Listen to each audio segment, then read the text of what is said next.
Now, moving on to something else about kids, and I happen to love kids, even the ones that are very good at discouraging me from encouraging them, and you're going to have those kids.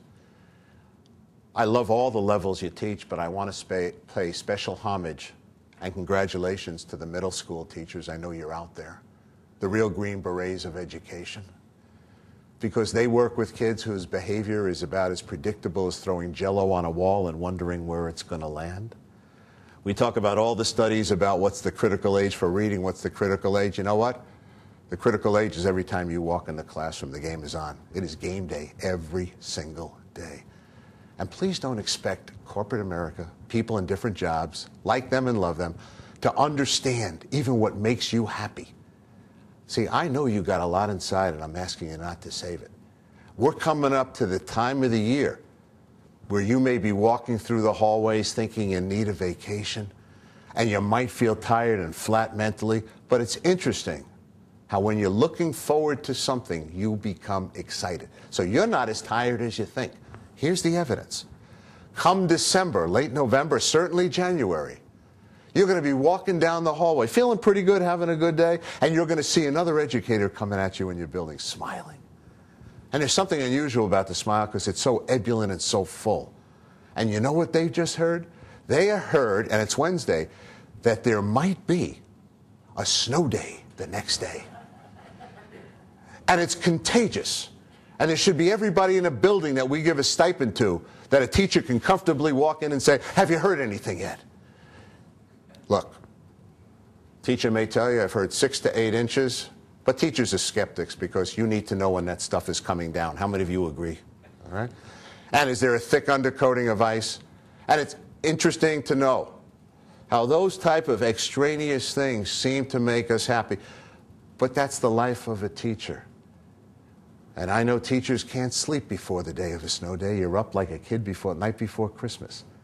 And I ask my audience here and I ask them out there, despite being tired, how many of you still love to listen to the school closings? Just raise your hand.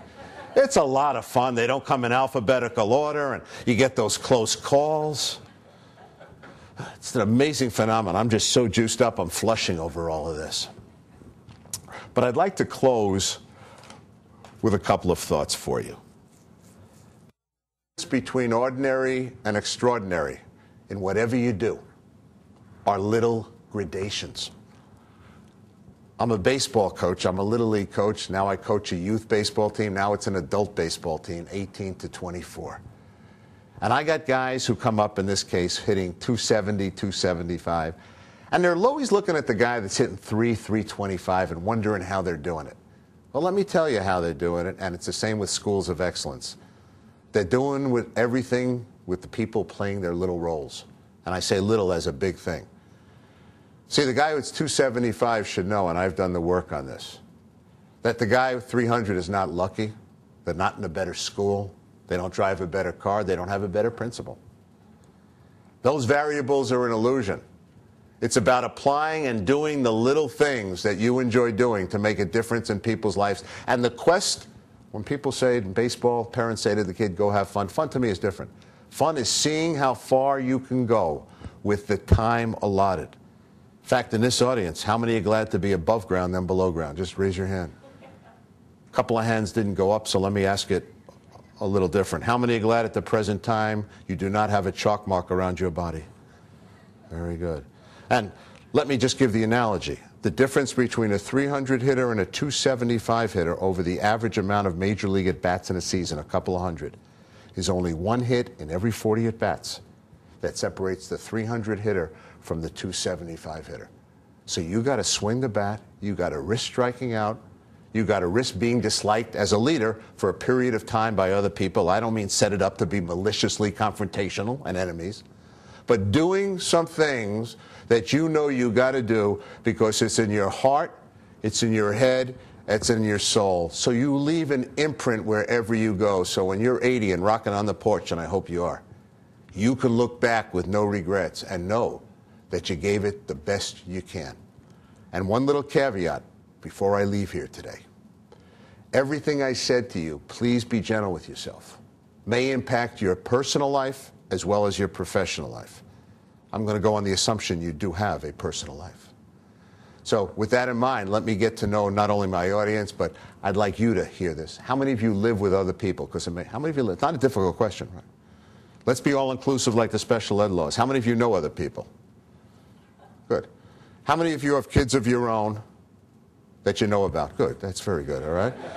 And how many of you are married here? How many believe love is blind, but marriage is indeed a real eye-opener? Would you just raise your hand? That's very good. And I want you, partner number one, to shake partner two's hands now, please, and just shake their hand, and please say, because they need to hear from you, not me here, in a remote studio. Not far from the soybean fields, though. I feel good. Partner one, shake partner two's hands, and please say, you got the right stuff. Would you do that right now? You got the right stuff, okay? And partner number one and two, celebrate life's little blessings under periods of stress. Partner one and partner two, I want you to give each other a high five, not yet. And when the hands meet, just say the words with joy, because you got so much to be thankful for, we forget. As the hands meet, high five, just say, I have teeth. Would you do that right now? I have teeth, all right? And finally, two closing quotes. And I want to thank you for letting me into your family and helping our kids who will make the bonehead plays of the week, who will do silly things. But at the same point, listen to their conversations. Listen to what they're saying in the hallways. Sit at a fourth grade table during lunch and soak it up and see what that does for your soul. Talk to a middle schooler who doesn't understand about choices and consequences, or a high school because their brain actually is not fully developed. They're really unable sometimes rather than unwilling. Enjoy your playground. Stay serious, but enjoy your playground. And his two final quotes. One is by the great lady Mother Teresa, who said, I know God will not give me anything I can't handle. I just wish she didn't trust me so much. How many of you are trusted? And the last quote by Art Carney of the Honeymooners, alias Ed Norton. And I think it's on reruns right now, if I'm not mistaken. Same era, would you say, as Leave It to Beaver? How many in this room, at least, remember Leave It to Beaver? And as you think about that, how many would deduce June Cleaver may have had a drug problem? All right, see that?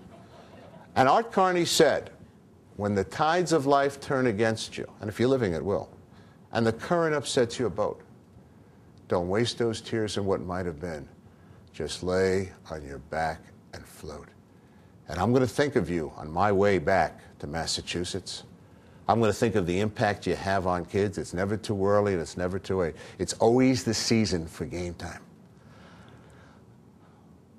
The regional school district has been kind enough to allow me to give them a piece of paper, what extraordinary educators offer, and I think we're going to put it on the website. I also will be putting on the website not only how to have access to some of my information, but mental floss. I have a couple of CDs, Surviving the Teenage Journey, and a DVD, and I say this, you're a piece of work. This is live in front of, again, 4,000 educators. So if I can help you in any way, shape, or form, the time is ticking. And please know you do have the greatest job in the world. Hey, do the best you can, but make sure you answer that question honestly. God bless all of you. Thank you for allowing me to be part of your program. Thank you. Thank you.